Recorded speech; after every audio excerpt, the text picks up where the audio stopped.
Good evening, sisters, and I bring you greetings from the National Coalition of 100 Black Women, Manhattan Chapter. Thank you for joining us tonight as we are here for this important talk about diversity, equity, and inclusion in the workplace. First, I'd like to introduce you to our chapter's president, Madam Nancy Victor Green, who's going to bring some greetings to you. Good evening, everyone. And I'm the president of the National Coalition of 100 Black Women, Incorporated, Manhattan Chapter. And on behalf of the Board of Directors and the members, I welcome you to our program tonight, Diversity, Equity, Inclusion, and Belonging in the Workplace. The National Coalition of 100 Black Women, Incorporated is a 40-year advocacy organization whose vision is that Black women and girls will live in a world where socioeconomic inequity does not exist. We advocate on behalf of Black women and girls to promote leadership development and gender equity in the areas of health, education, economic development, and economic empowerment. The Manhattan chapter was chartered in December of 1992, and we are celebrating our 30th anniversary this year. I want you to enjoy the program tonight, and I'd like to turn it back over to Teresa Young, our third vice president of Membership and Professional Development, to introduce our speaker for tonight. Thank you, Madam President. Before I introduce our illustrious speaker for this evening, I just wanted to set the stage a bit. Promoting diversity, equity, inclusion, and belonging in the workplace provides a broader perspective for problem solving and for developing creative solutions. Companies that are representative of the population sends a message not only to the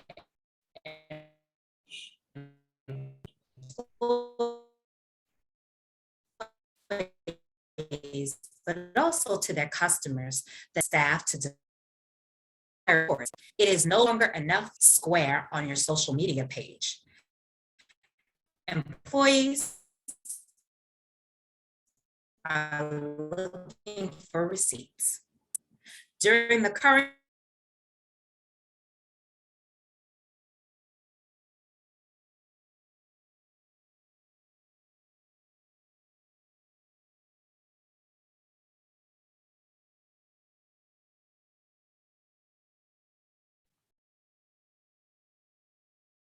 Just give us a moment. Teresa's having some technical difficulty. Please hold on. I just lost. Yeah, you're breaking up, so it might be better if you take your picture off, maybe. Can everyone hear me now? Yes. Are you able to hear me now? Yes, I think you should keep your picture off for a moment. Yes. Okay, my apologies. During the current times of the big resignation, when it comes to creating an inclusive environment where people feel heard and appreciated, employers have to put actions behind their words. People want to know, what are you doing? Our presenter tonight, Ms. Azare Montoute-Lewis, is here to give us an overview of DEIB. She will not only give us a 101, but will also share with us what we can do. I'm sorry, I keep losing my video. She will also share with us what we can do in our companies to support the DEIB efforts around. So let me tell you a little bit about Azare. Azare is an accomplished media and financial services and industry marketing and human resources executive with demonstrated expertise in talent management, leadership development, and diversity, equity, and inclusion. She has dedicated her life to creating safe and supportive work environments with equal opportunities for all. She currently serves as Hill and Knowlton's Global Head of Diversity, Equity, and Inclusion, where she draws on almost 2 decades of experience with diversity program development, recruitment, employee engagement, talent management, advocacy, and management training. Widely regarded as a talent and diversity and inclusion subject matter expert, Azare often presents at conferences and in events on inclusion-related topics. As the Global Director of Talent, Diversity, and Inclusion for the Fitch Group, her prior employer, she designs and implemented the organization's first diversity, equity, and inclusion strategy, which included Forward Path Women's Leadership Development Program and the All of Us Global Inclusion Training Module.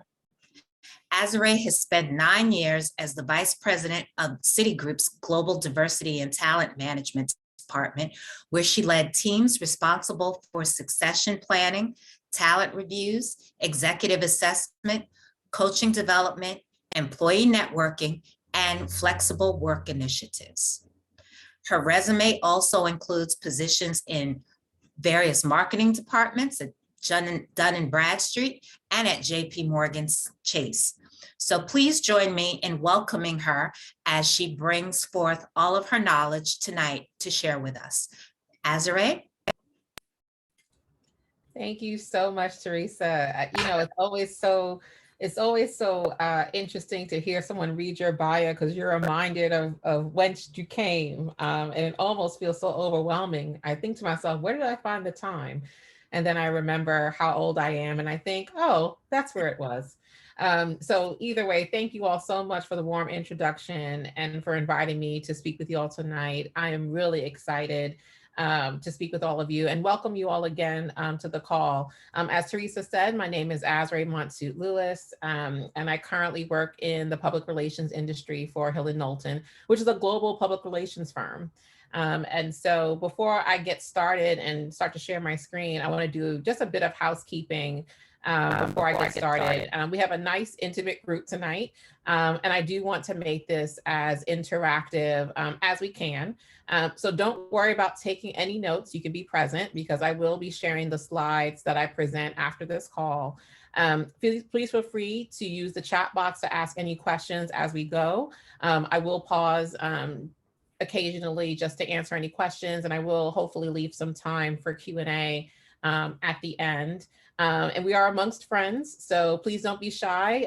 There are no such things as bad questions, so please feel free to ask away. Anyone that does this work will tell you that we don't have all the answers, and DE&I and belonging changes, and perspectives change, and research changes. And so I will do my best to provide you all with just my thoughts and insights. And then hopefully I will be able to answer all of your questions. So I'm going to go ahead and share my screen. And then if I will ask someone to confirm that you all can see it. Okay, we can. Excellent. Thank you so much. Okay, so just by way of just a bit of news, as of yesterday, I have picked up Hill & Knowlton's talent management function. And so as Teresa mentioned in my bio, I'm now going to be caring for our performance management processes, our succession planning processes, some of our executive development initiatives. And so I have a slightly updated title that I'm proud to share with all of you tonight.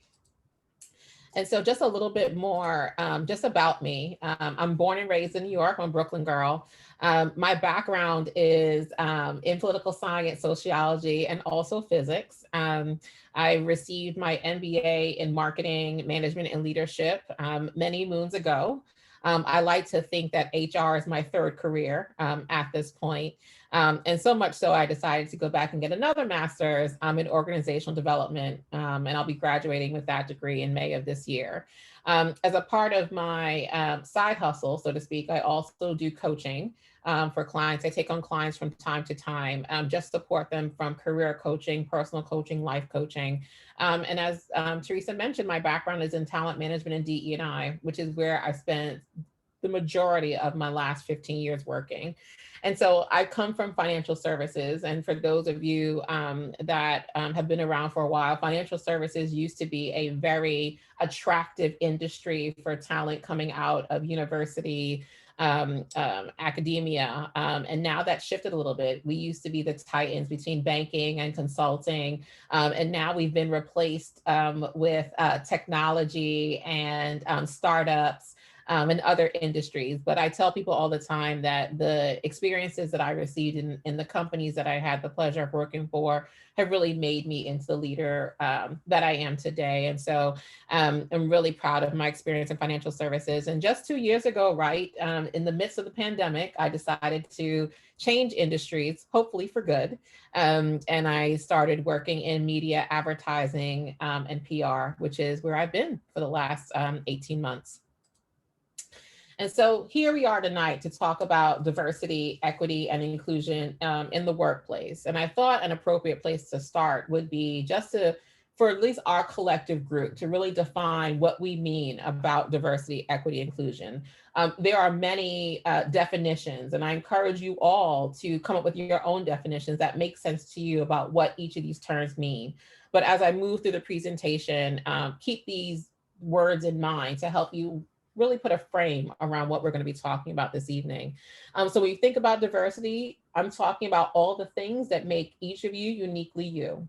So it's all of your personal characteristics, from where you're from your socioeconomic background, your race, your ethnicity, your gender, your sexual orientation, your religious status, your veteran status, and so many other things, your political affiliation, you name it. But if you were to think about all of the characteristics that make you you, that is what we're talking about diversity, right? When we think about having diversity in the workplace, we're thinking about all these dimensions of difference that make people who they are. So think about that as we're continuing to talk.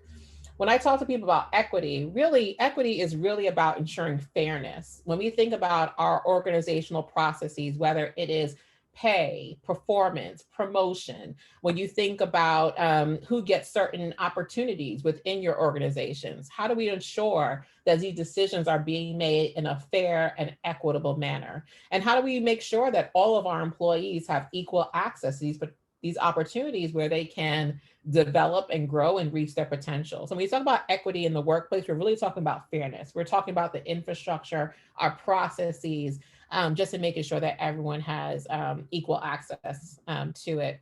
And then inclusion is really looking at all of those dimensions of difference that we talked about in diversity, and ensuring that everyone, no matter what those differences are, feel included, whether they feel valued, whether they feel like they have a part to play in our organizations, whether they're involved, whether they are encouraged to participate and give their full selves to the organization. When we think about inclusion, we're talking about everyone feeling like they have a part to play, that they're engaged and they're involved.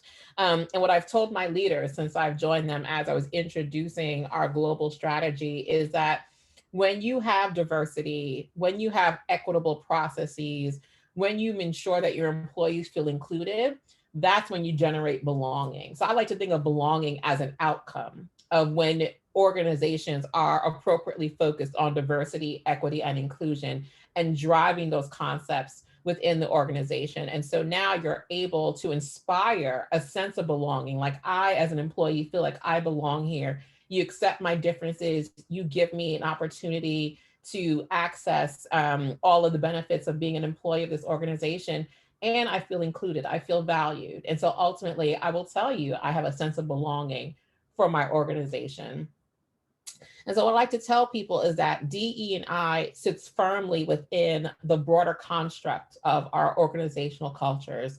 So when you think about what an organizational culture is, it boils down to being the values, the beliefs, the behaviors, the assumptions. We talk about them as the unwritten rules that really govern our environments within an organization. And DE&I as a focus area, as a business strategy, as an imperative, as an important part of our culture, really sits firmly within the center of our organizational cultures. So when you think about DE&I, I tell people all the time that by the time I started working in DE&I, we were at least a good 40 or 50 years into DE&I being an area of practice, focus, study. And then many people come to DE&I through what I call different lenses, right? There are people that look at DE&I through a moral lens, right? They think about what's right. They think about our experiences as humans, as shared human experience. They think about the very laudable beliefs and values around fairness, around justice, around equality. So they approach DE&I as being something that we have to do because it's morally right. Those are people who will tell you that this is just the right thing to do, right? Then you have the social lens. When you think about how we have come together as a society and have agreed to live together, and we've created the expectations, the structures, the norms, the expectations around how we live collectively as a society. When you think back to 2020 and all of the protests that were global around the world, around the idea that George Floyd was murdered, you really think about how society reacted to that because it's just not in line with people's expectations about how we've agreed to live together as people, as humans together. And then finally, what you hear most of all in the workplace is DE&I as being a business imperative. I think we all at certain points, whether we've worked for companies, we've worked in nonprofits, anywhere, pretty much in the world now, you will hear people talk about diversity, equity, inclusion being a business imperative. And it absolutely is that, because on the next slide, I'll show you just some research that talks about how DE&I has positive impacts on revenue, profitability, creativity, innovation, the overall reputation of an organization, and ultimately with all of those things, it's success, right? So when you work in organizations that have a focus on DE&I, they will firmly tie it to the bottom line and how it impacts an organization. So like I mentioned, DE&I has been around now for about 60 plus years, and it's been an ever evolving area of focus, and particularly in the workplace where if you think about HR functions, right, starting off as personnel, right, and the evolution of HR. And then when lawsuits were filed about discriminatory activity within organizations, part of the outcomes of those lawsuits, those legal actions, was the creation of offices of diversity, right? That became diversity and inclusion, that became diversity, equity, and inclusion, that became now diversity, equity, inclusion, and belonging. So this is an area that has continued to evolve over time, but the research has absolutely been solidified over time. And so just a few of my favorite stats about companies that are more diverse are more likely to capture more markets. They're going to outperform. They're going to have greater returns. Organizations that are led by women. I have a female CEO of my organization. They tend to have higher profitability.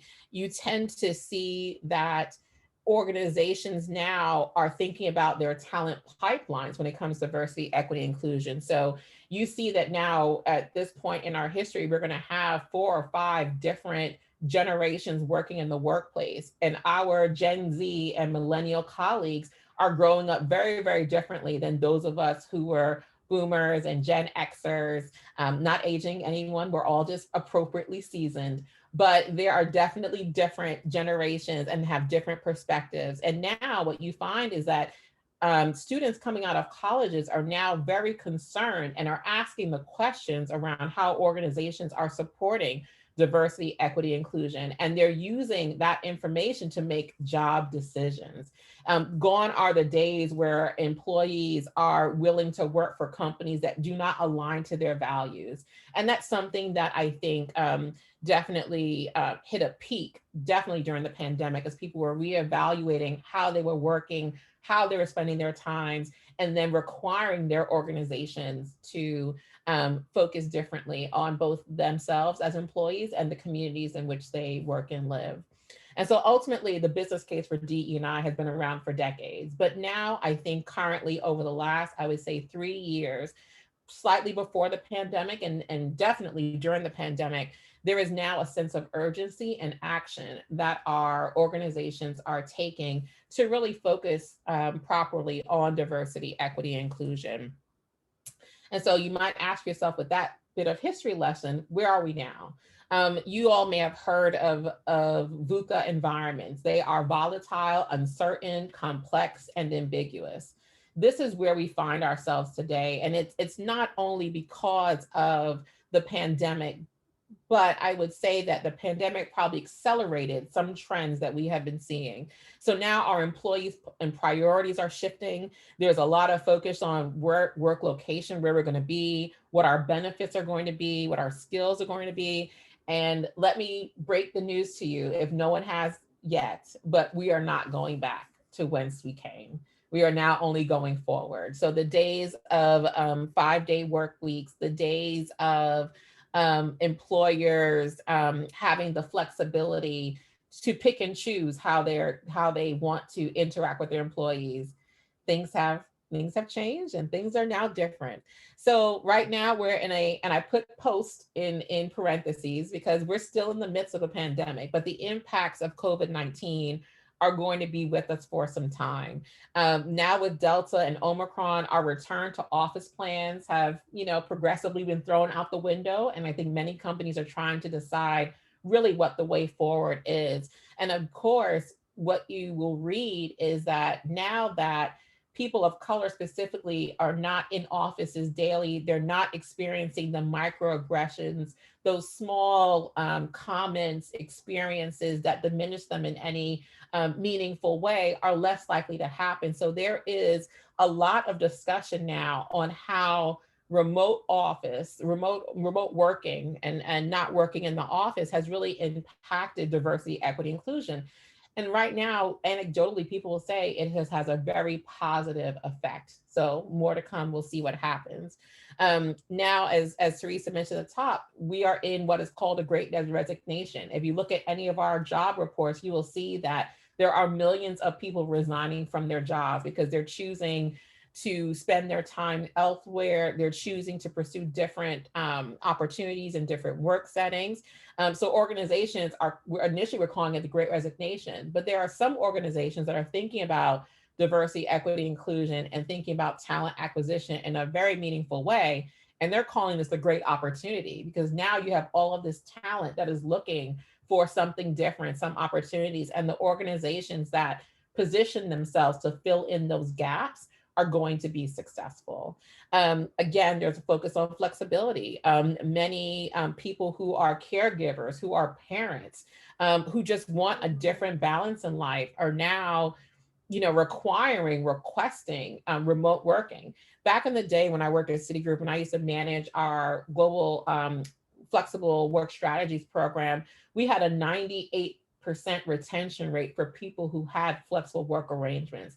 These employees would get phone calls from other companies that would be trying to poach them, and they would refuse to go if their flexibility wasn't going to be honored. It was so much of an important benefit for them. So if you can imagine if that was the case now, organizations that are providing hybrid flexible working arrangements are going to be very attractive to today's current employee. During COVID, there's also been a significant focus on the employee experience. Like now, there's so much conversations about wellness and well-being and mental health, like things that weren't even talked about, that there was a significant stigma about all this time. And really having neurodiversity within organizations is something that now is getting a lot of focus, given the backgrounds that we've had just during COVID, the anxiety, the stress, it's changed all of us in meaningful ways. And now employees are really starting to think about, how does my employer care for me as a whole person? All aspects of me to make this a good relationship for the two of us. Like I mentioned, the generational shifts, there are definitely new demands from our Gen Z and millennial employees. They definitely see the world differently. They're one of the most diverse functions, and they absolutely are focused on ensuring that their workplaces are equitable. So I'm sorry, give me 1 second. I'll just pause for a second in case there are any questions. Teresa, are there any questions in the chat? 'Cause I can't see it with my screen. I think you're on mute. No, there aren't any questions posted yet, as of yet. Okay, perfect. I'm just going to take a quick sip and then I will be continuing on. But I did comment that many of us began working in an era where we would never think to go to work and discuss our mental health with our supervisor or with our coworkers. That just wasn't done and had to be kept private, and added a lot of additional pressure on us as people. Sorry. Yeah, and I just wanted to add to that. Sorry, not to interrupt, but Teresa, you bring it up, and I think this is Janera. What's interesting is that now these same employers are training supervisors to identify those with mental health issues in the workplace, right? So that they can get in front of it. And then they're also even, putting in like mental health first aid training, just to make sure that people can sort of thrive where they are. But it's just a great point. Just a great point. Yeah, I completely agree. And I was able to see the chat, and yeah, and I would tell Saida, I apologize if I'm mispronouncing your name, but it absolutely was a red flag. There has been mental stigma around talking about mental health and mental challenges for a very, very long time. And now with this collective experience that we've all had called COVID-19, where we've all done this, now there is definitely a different perspective. So now going forward, there's now the age of digital. It's the internet of all the things, where you have smart chips in your refrigerators and your cars. And what is that going to do for continuous learning and development when it comes to cultural competency? When we start breaking down the walls and bringing the world even closer, how are we focusing on that?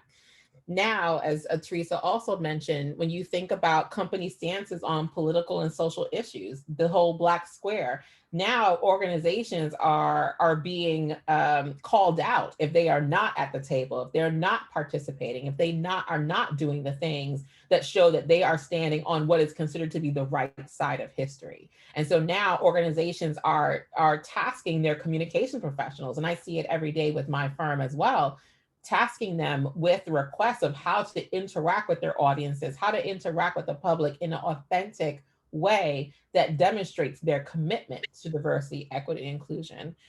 There's always going to be conversation until it's zero about the wage gap. There is definitely a wage gap from a gender perspective and also an ethnicity perspective. We are getting to a place where we're starting to track that much more holistically. For my colleagues in my offices in the UK, every year we have to file a gender pay gap report that talks about both the median salaries and the median bonus levels of our employees, and looking at it about gender, ensuring that we are working to minimize the gap if there is one, or demonstrate that there is not a gap. There's a lot of work that I think is going to come across the pond from Europe and from the UK that's going to come to the US. We're going to continue to focus about the wage gap and how that affects that. And then overall, all these things just mean is, how does this impact diversity, equity, and inclusion? How does this new way of working impact us? And what are the things that we need to be mindful of and thinking about as we continue to lead these organizations in DE&I? And so there are a lot of trends. I'm going to move through this fairly quickly because I think some of these things I think will also be known to you and things that we've also touched on. So particularly when it comes to DE&I, there is fatigue, there is being feelings of being overwhelmed, and overall there's cynicism. When I talk to my fellow colleagues who are chief diversity officers who have been doing this work for a long time, we were put through it in the last 2 years in terms of caring for not only our employees, but caring for the external personas of our companies.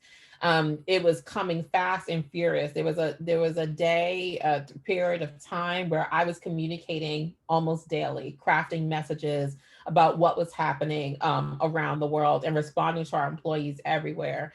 And there's also a healthy bit of cynicism. This is not the first time that we have put a lot of focus and emphasis on diversity, equity, inclusion. Is this the tipping point? Is this the time where there's going to be a continued, sustained, and permanent shift in caring for DE&I? We will see, but it's a question. I know that Teresa also mentioned receipts. There's a large push for transparency, Data, data, data. People are asking to see numbers. They want to see representation. They want to know what your hiring practices are yielding. And as time goes on, organizations are going to have to be much more forthcoming about their data and information around DE&I dimensions. Our executives are, in some cases, scared about what this new world will mean for them. They're frustrated. Many of them are committed, but don't know what to do. And some people still in all this are not at the table. And so we have to really think about and challenge our executives and support them and help them so that they can demonstrate the commitment that our organizations are requiring of us. And now that we are now working remotely, people can work from anywhere. So how does that change what our workforce looks like? Now we can have people on our teams that are located all around the world. And what having global employees in what used to be very domestic local workplaces, what does that do for a cultural competency perspective? We're looking at inclusive leadership programs. One of the biggest issues that we have not really begun to crack is the pipeline. There is a broken rung in the ladder that is still preventing particularly women and all people of color from ascending to the highest echelons of our organization. So what are we doing from a leadership development perspective? What are we doing from sponsorship? What are we doing to ensure that our C-suites look markedly different than they had in the previous number of years?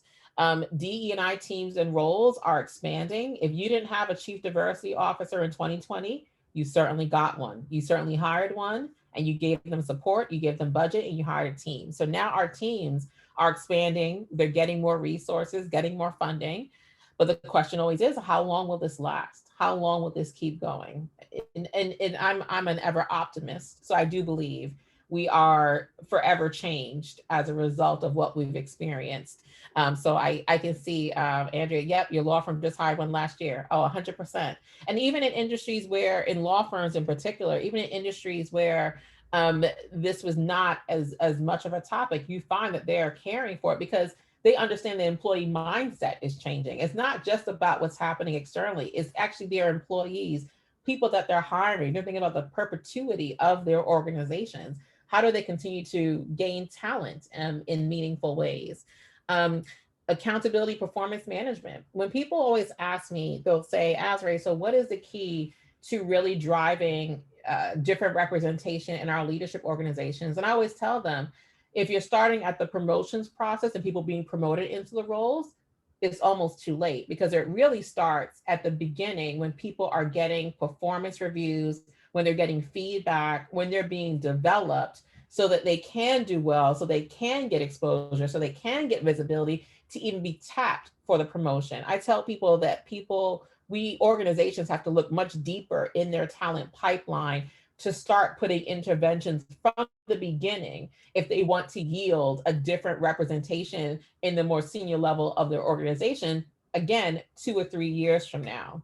And you're absolutely right, Denise. I think organizations are now thinking back to, well, how early can I get good talent? Okay, campus recruiting is now getting a resurgence where before things were online, people weren't traveling as much for costs. Now you find recruiters are practically living on HBCU campuses. They're going where the talent is and they're trying to bring them early on into organizations as well. And then many organizations are bringing in and creating different committees, diversity councils that are focused on really identifying and promoting people of color. So all of these things that even you are experiencing are exactly what we're seeing in the field. And then finally, the last few is that now there's a broadened definition of diversity that I think now is being highlighted, particularly on the mental health front. I think that's the area of diversity that we're seeing a lot of resurgence and focus. Now, before I could tell you growing up in DE&I, diversity used to just mean gender. It was really about how do we get more women into senior positions. And usually that typically meant white women. And so now we've moved away from it being white women as being deemed diversity. We are really indexing on communities of color. And then now we're really indexing on people who have different backgrounds, orientations, experiences. And now that definition is doing that. Odessa, I'm going to come back to that, where we can talk about that a little bit and kind of what you can do about where they're not promoting DE&I and what steps you can take with hopefully some friends who agree with you to do that. And employee resource groups is something I'm going to touch upon as well, that are going to be one of the first levels of getting engaged in DE&I in your organizations, and how to start building those and make them impactful and effective. And now, for those of you who have organizations that have been talking about sustainability and talking about ESG, which is environmental, social, and governmental, this is kind of the I'm a good corporate citizen world. That S, which is social, has now become social justice. And now they're thinking about communities, environments, and just ensuring that they are at the table on those social justice movements. Climate has been something that people have been talking about on the ESG front for a period of time, but now this S, this social, is now becoming social justice. So let me continue to move forward. So now, and Odessa, you were clearly on track with things about ways that we all can promote DE&I in our organization. So one of the best ways I tell people, if you're in an organization that's not talking about DE&I, not necessarily supportive of DE&I, or if you are part of a community of employees that don't feel that they are receiving equal, fair treatment within an organization, this is one of the best ways I've seen for organizations to bring about change. And now ERGs, again, 1960s, again, a group of Black employees, there was tension in the workplace, unsurprisingly. You know, if you think about what was happening in the 60s and the civil rights movement and all the things that we were talking about, you know, to get equal access and to be treated fairly, ERGs came up really out of that, because that is the application in the workplace, if you will. And so they're really meant to be employee-led and employee-initiated groups who come together with focus on a specific mission, on a specific cause, on a specific focus for their organizations. Usually there is some measure of interest or a shared characteristic or something about them, the groups personally, that are focused and create ERGs. So I tended to find in my history that the ERGs that were the most active in the most recent past are my LGBTQIA+ communities, because they were pushing for marriage equality. I remember when I was at Citigroup in probably 2000 and maybe 14, 15, we signed an amicus brief to the Supreme Court to help support marriage equality. And that came as an ask from our ERGs that were part of the LGBTQIA+ group. And so nowadays they'll tell you that close to 90% of our Fortune 500 companies have ERGs. Now that wouldn't answer your question, Odessa, about nonprofit sector, but there is definitely a movement where ERGs are becoming extremely commonplace in our organizations. And so what I have on the next slide is how can you get started? So if you're in an organization that does not focus on DE&I, how do you get started? So first and foremost, start talking to your friends and colleagues that you know from conversations see the same gaps that you have. Come together, talk to people, create a group, start a coalition. If you will. I know from my years of change management, if you read any of John Cotter's steps to change management, one of the first things they'll tell you to do is to create a coalition. You need to have a group of employees that are like-minded, that can create a shared mission and shared goals and have an ask of what you're trying to accomplish. Again, depending on your workplace and depending on the rules and regulations in your employee handbook and so on and so forth, you want to take this idea, you want to take those goals, you want to take those missions, you want to take the strength of those numbers to HR and say, listen, we see a gap in this organization. We want to create an ERG that's going to support this mission. And we want you, HR person, as a part of this organization to help support us. As you're thinking about that and working with HR, think about your leadership team.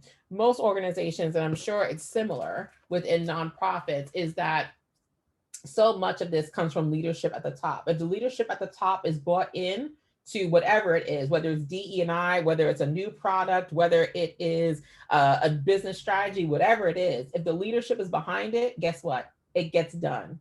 If it's measured, it gets done because people are tracking it, people are following it. And so I would encourage you to look at your organization and identify a leader or two that you think would be not only supportive, but also be an advocate and influential enough to help bring the requests of the ERG to help make it happen. And then ultimately plan, schedule events and meetings and things to help organizations kind of bring these things together and come do it. And then if you do have ERGs, if you do work for an organization that has ERGs, then think about trying to take them to the next level. We've talked about some things that are a part of the HR fabric, if you will, of an organization, right? So we talked about talent pipeline. So you as an ERG leader, if you're not currently doing this, if you have relationships with HBCUs and college campuses and where you went to school, if you're a part of organizations like NCBW and you want to help bring pipeline into your organization, start partnering with your talent acquisition folks to help give them a pool of diverse talent, right? So that's one way an ERG can help. Next level ERGs also provide professional development opportunities. Like I mentioned, so much of what we're doing in organizations about providing access, about providing visibility, about giving opportunity to employees of an organization that may not have access, that may not have those networks. So ERGs can help fill that gap. They can also do educational programming, like my ERG that just started here in the US. They did a wonderful program for MLK. They're preparing for Black History Month. They are starting the dialogue. They are starting to engage people in conversations around the Black experience, not only Black experience generally speaking, but also the Black experience within our organizations, and using those anecdotal, personal, shared experiences to drive behavior change and mindset change within organizations. If you work for an organization that produces a product or does something that where they create something, you can help them innovate. You can bring in different perspectives that they may not be thinking. One of the best examples of this that I think gets talked about almost all the time is the Frito-Lay example. Frito-Lay was looking about creating a new flavor of chip, and they went to, the Hispanic ERG that they had, and it said, okay, what are your ideas for that? It was like, well, there's something called Tapatio that we all eat, that we all love. We think this would be a great flavor. And no one knew what it was except for the people who are part of that Hispanic ERG. And they took it out, they tested it. The product was immensely successful.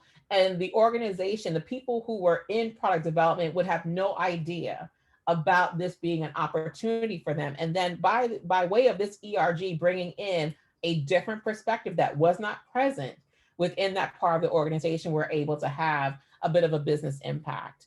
And last but not least, we all work and live in our communities, right? How do we find ways for our organizations to actually do community outreach, to do volunteerism, to donate their time, to donate money to worthwhile causes that will help support the communities in which they work and their employees live? So if your ERG right now is still at the phase of they are networking and they are building connections, that's great, because that's one of the important roles of an ERG. However, when you want to take it to the next level, and start showing impact and start showing progress in many of the areas that we all experience and know about, these are just some examples in which we can do that.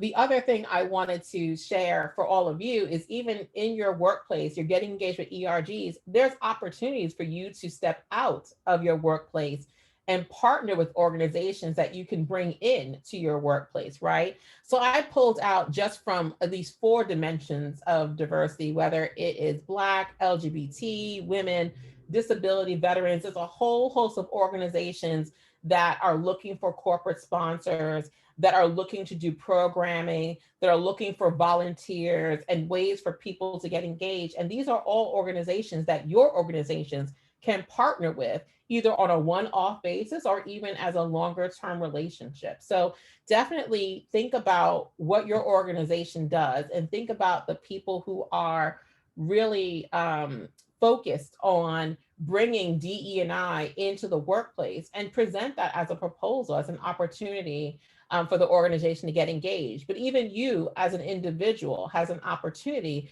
to engage with these organizations, to join their newsletters, to attend their events, to provide your expertise in the service of their mission. So many people tend to ask me, so how do I get into DE&I? And there is no one way, there is no right way. There is a series of paths that one can take. So like I mentioned, I started in marketing. Before that, I was a physicist. My undergrad degree was in physics. I thought I was going to work for NASA, and that's what I was going to do with my life. And then I found myself in HR, and then subsequently in DE&I.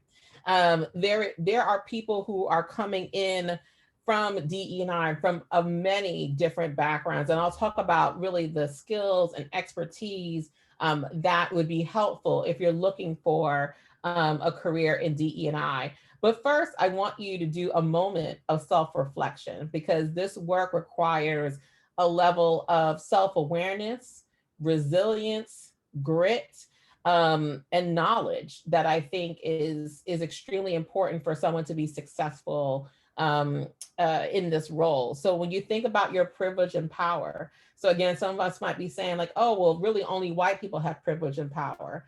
But if you look at the dimensions of diversity that we all have, there are all headwinds that we all have and tailwinds that we have to push us forward, whether we are college educated, whether we grew up in middle-class households, whatever the case may be, there are aspects of our diversity that we are privileged, and we have privilege that others do not have access to. So think about and assess your power and privilege and how you can provide that to others and share that power and privilege with others. Are you aware of history, current events, legal changes, and other things? Like I said, this function is ever evolving. You can't just read a book about DE&I, close it, and you're done. It requires a consistent engagement with the world. And if you're comfortable with that, you can check that off the list. Are you comfortable with being uncomfortable? I can't tell you how many uncomfortable conversations I have I can't say daily, I'll say on a weekly basis, with people who say things that are discriminatory, racist, at worst, biased, where people make statements that are not based in truth. And you have to be able to separate your emotional responses in these uncomfortable conversations and be okay being uncomfortable with someone sitting across from you that is clearly saying something that's incorrect, inappropriate, and unjust. So if you are the kind of person that can balance that, then I think you'd be suited for this work. If you're genuinely passionate about DE&I, many people are interested in it because it's a hot topic, it's kind of sexy now, there's a lot of focus and attention on it. But really, the day-to-day work of this is not glamorous by any stretch of the imagination. It is work like any other work. Unless you are truly passionate about creating opportunities and access for people who are being consciously excluded from access, that is where this work begins and ends. You know, I have some of my white colleagues that will say, I just want to prove that I am not racist and I'm not sexist. So I want to get into DE&I so I can show that I'm woke.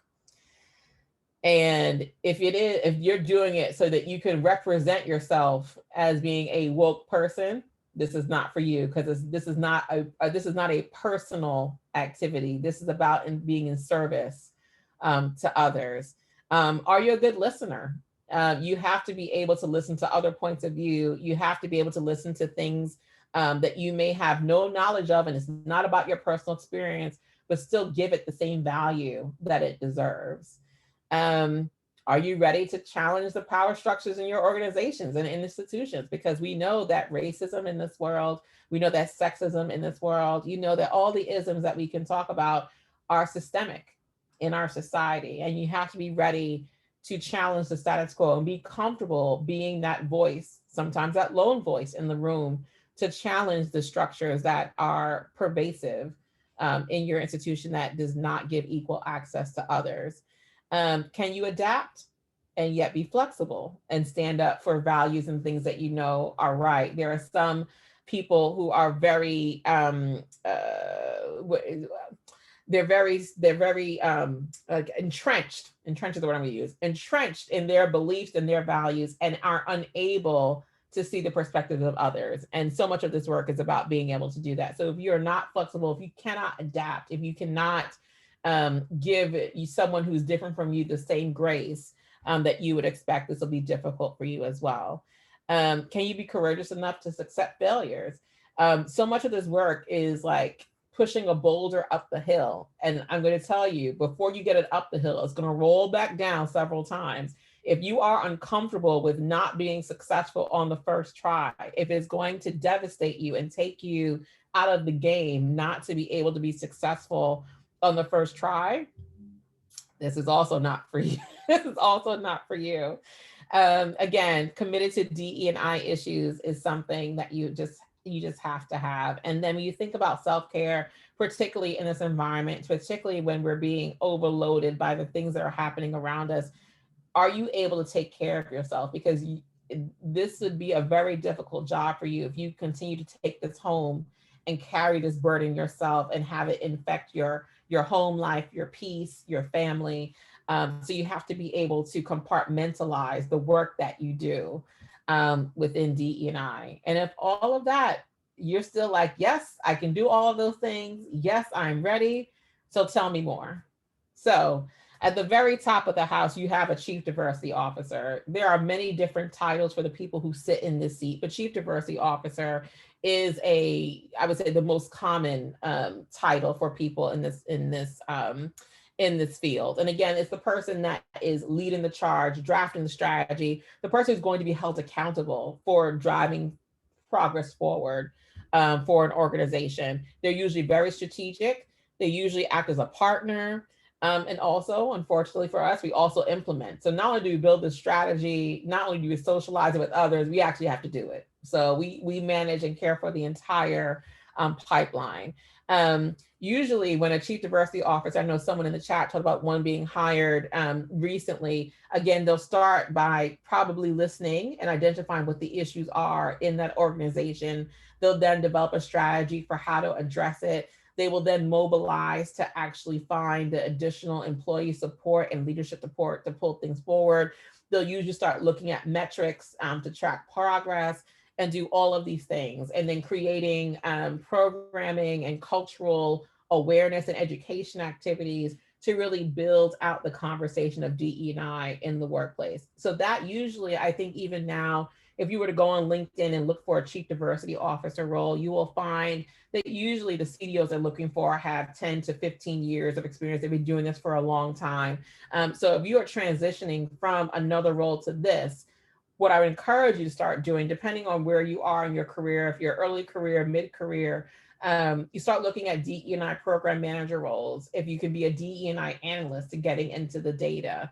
If you're comfortable, if you're currently a coordinator, but just don't have a DE&I focus, that's another opportunity for you to start thinking about how to transition your current set of skills into positioning yourself for a DE&I role.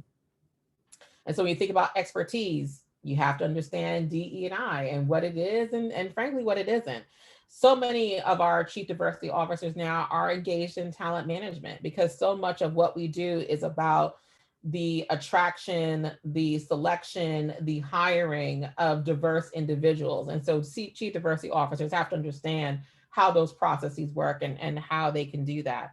Again, everything that CDOs do is about employees. So you have to be comfortable with employee engagement. You have to understand the tools and levers you can pull. Thank you, laptop. The levers that you can pull in order to really engage employees in a meaningful way. You're constantly improving. You get one thing out of the door, it's making an impact. You gotta double down, continue it, and build on top of it.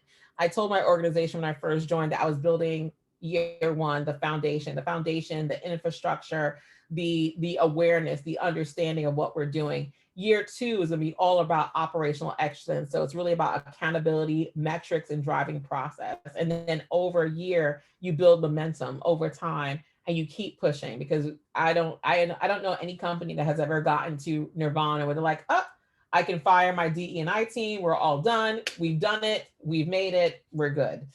So it's something that has to keep happening. Financial management. Again, our chief diversity officers now are receiving budgets. And how do you effectively manage a budget? How do you determine where's the best way to spend the funding that you do have to really bring about the change that you're looking for within an organization? And last but not least, it's about standards. You have to set standards of what is acceptable and what is not. What policies, processes need to be put in place to ensure that the decisions that you are making, the impacts that you're having employees meet that minimum standard to say that you are creating a diverse, equitable, and inclusive environment.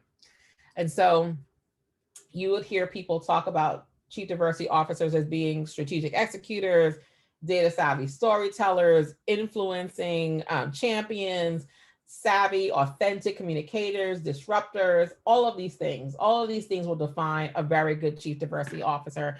And what of those skills you need in an organization really is going to be dictated by the unique problems, concerns, issues that that organization has.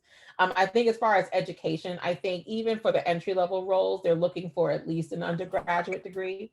Some people who are interested in DE&I do go further, get master's degrees because they are making a career out of it.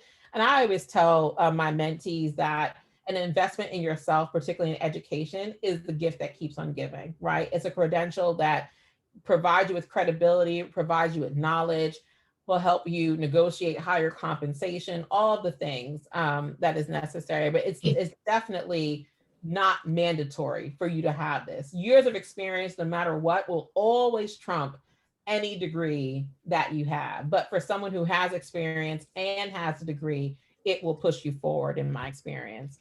And I'm just giving two examples. Early on in my career, I took the Cornell Diversity Certificate, which is available online and virtually, and it was one of the best certification programs I've ever taken. And so you spend anywhere from 6 to 9 months, going through courses around DE&I, doing project work, papers, all of those things.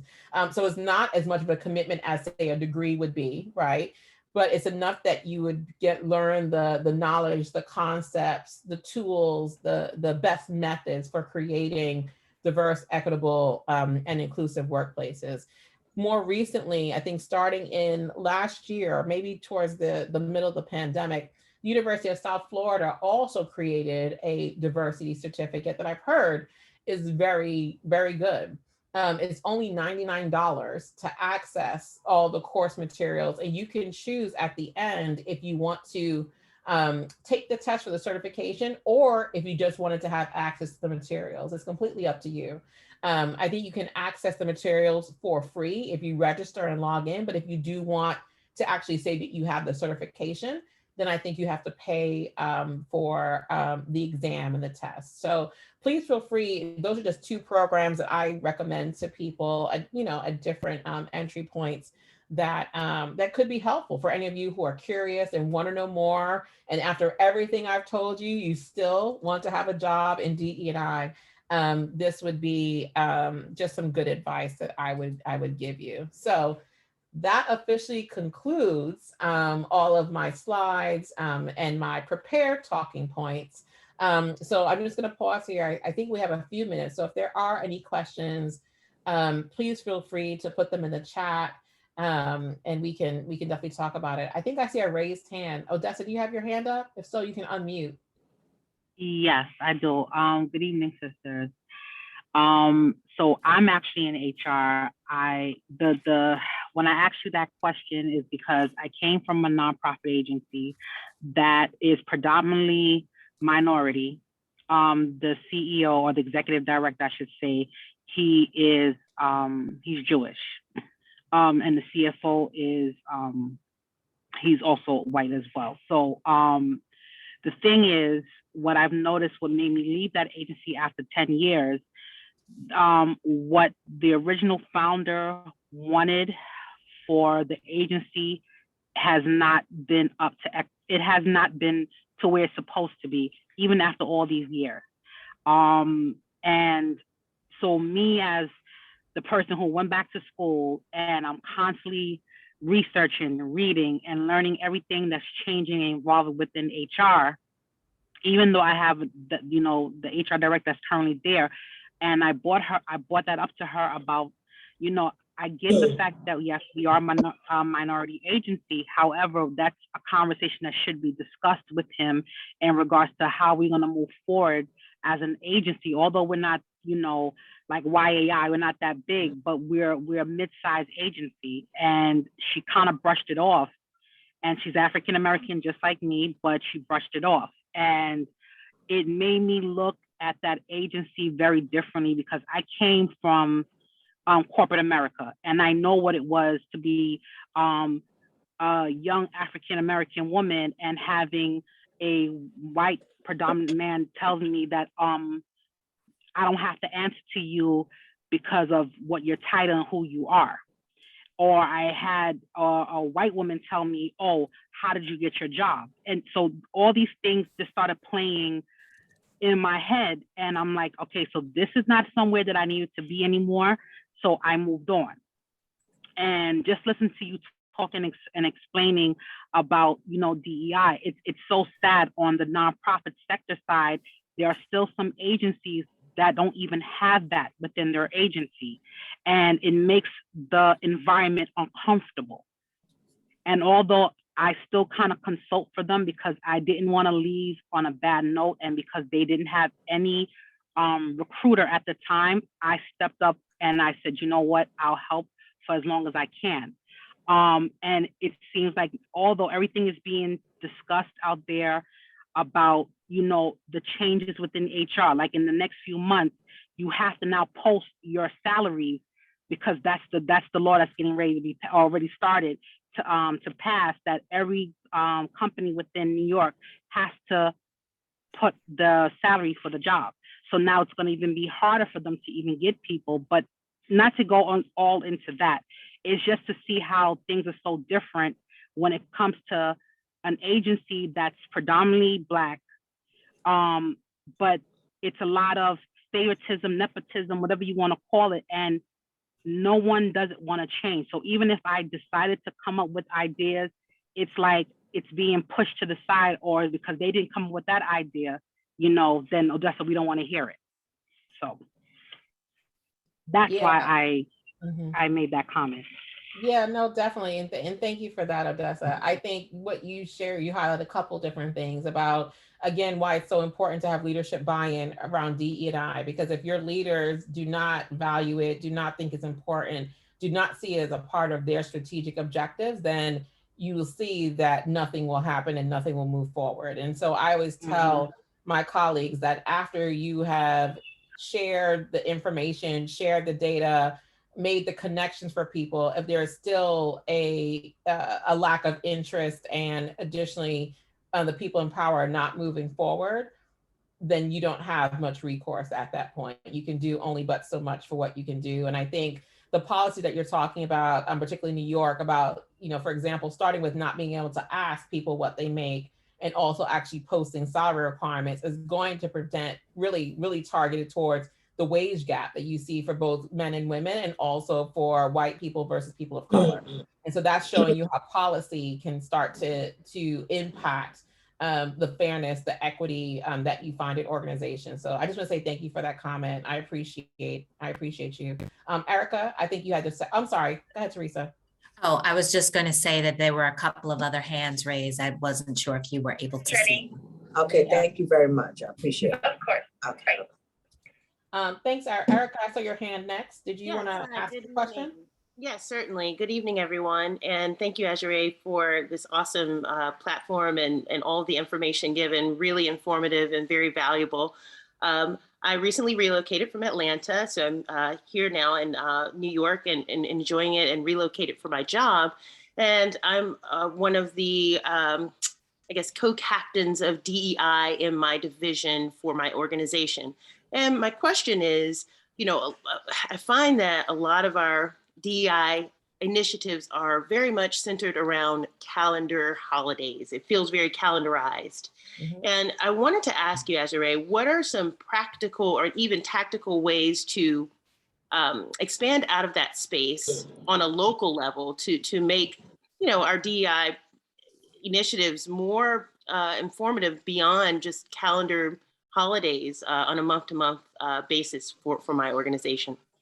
Yeah, that's a great question, Erica. And what I will tell you is that usually that's where organizations start, right? They start by focusing on the heritage months, at least as they've been established in the US. They start by focusing on, specific holidays where they want to put investment, they want to put programming. And there's a lot of different reasons why, not all of them nefarious in nature. But if you have limited funds and you definitely want to make an impact, you want to do something like, we should probably do something during Black History Month, right?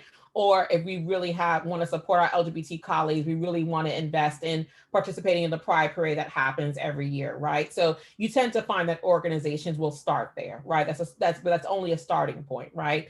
So what I usually encourage my ERGs to do is to plan to have continuous communications all year long and continue to have events all year long, right? You want to go in on Black History Month, example for my Black ERG, but then all throughout the year, there are opportunities for them to continue to hold events and programming. So I think one is through communications and constantly highlighting the accomplishments, the activities, the events, the things that are happening all year long and encouraging people to participate. So that's one. I think two, I'll give you an example. I encourage one of my ERGs to talk about, create a program that's called Blank History Always, right? So every single month throughout the year, they're going to do an event or send a communication or do something that talks about, their particular affinity group, what's going on. A lot of them were pulling in news and articles and holding dialogue and discussion. So it wasn't just a one point in time, but in fact, it was something that was an ongoing dialogue all year long.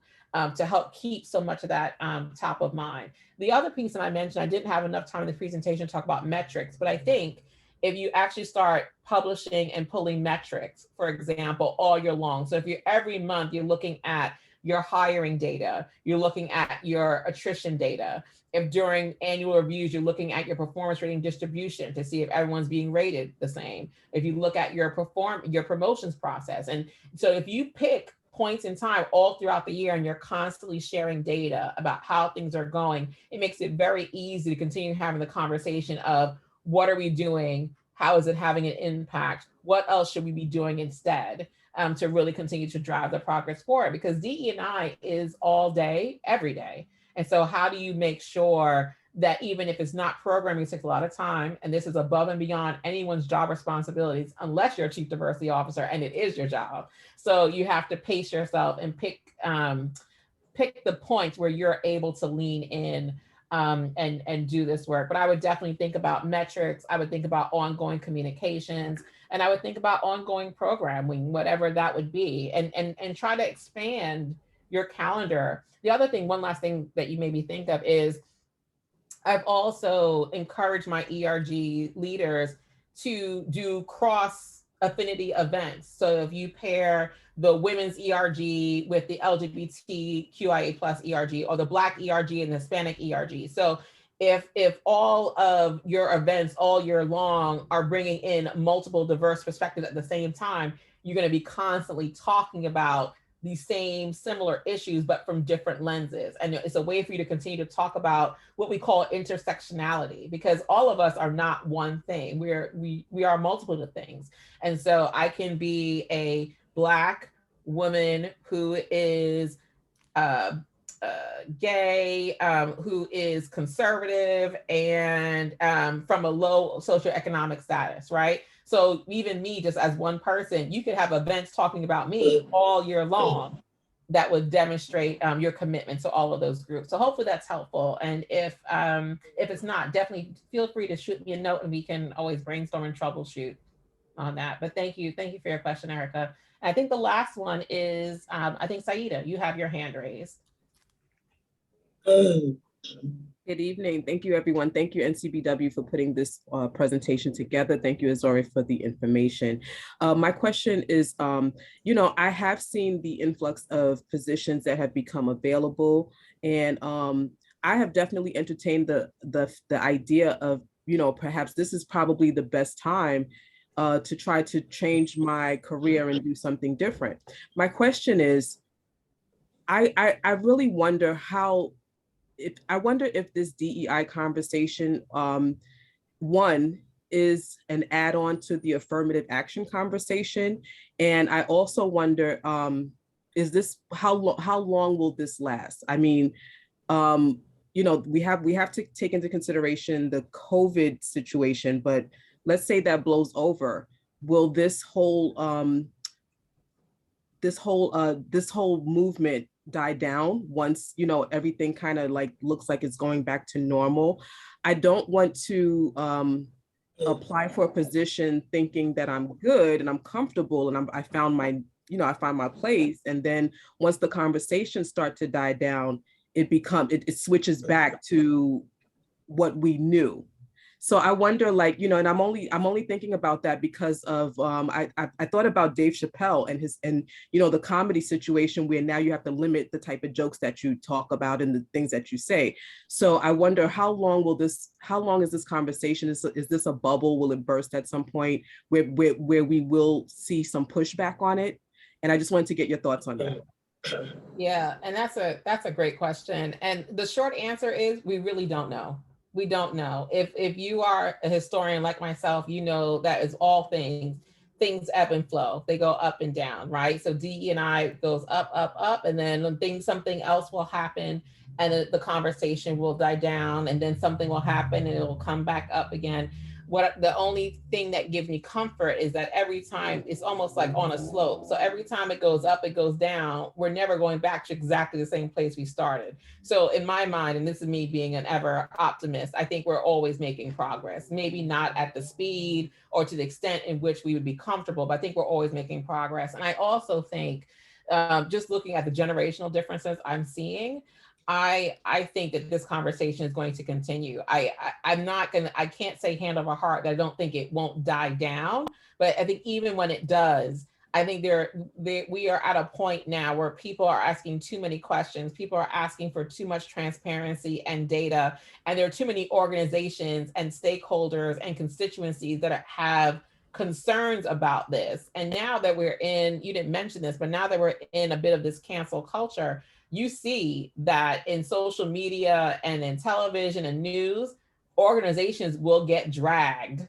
for inappropriate. They will lose stock price. They will lose investors. There are real consequences now that I could say really didn't exist to the same extent 20 years ago. So I'm just inclined to believe that as we continue to move forward, DE&I is still going to be a topic of conversation. Instead of being the number one, maybe it'll be number 3, but it's still going to be supremely important because I think there are so many eyes on it now. There are so many people looking and digging and asking questions that I think we didn't have that same threshold that we did before. So if you're an optimist, you're going to say it's definitely going to move on and it's definitely going to continue to progress. If you're a cynic, like some days I am, not today, it'll ebb and flow. But I think there's still a lot of runway for DE&I. There's still a lot of work to be accomplished. And even with all the things that we do and we're successful, I think all of us, especially the chief diversity officers, have an opportunity to keep our eyes off the ball. And as long as we're in the building, it is firmly our responsibility to keep the focus on what we're doing. And so when I go into meetings with my CEO, there's never a conversation where I don't talk about DE&I and talk about where we are, where we've been, and what's next. And it's only if I don't think that there is a what's next or that they're interested in a what's next, that's when I have to reassess. But I do think we're going to continue this trajectory forward. So with that, I'll just say thank you all so much. I know we're probably over, but I wanted to get to everyone's questions. Thank you again for inviting me to speak tonight. It was my absolute pleasure. And I'll turn it back over to you, Teresa. Thank you so much, Azure. I just wanted to share a couple of highlights that I got from your presentation. The biggest is push for transparency. The data talks, data.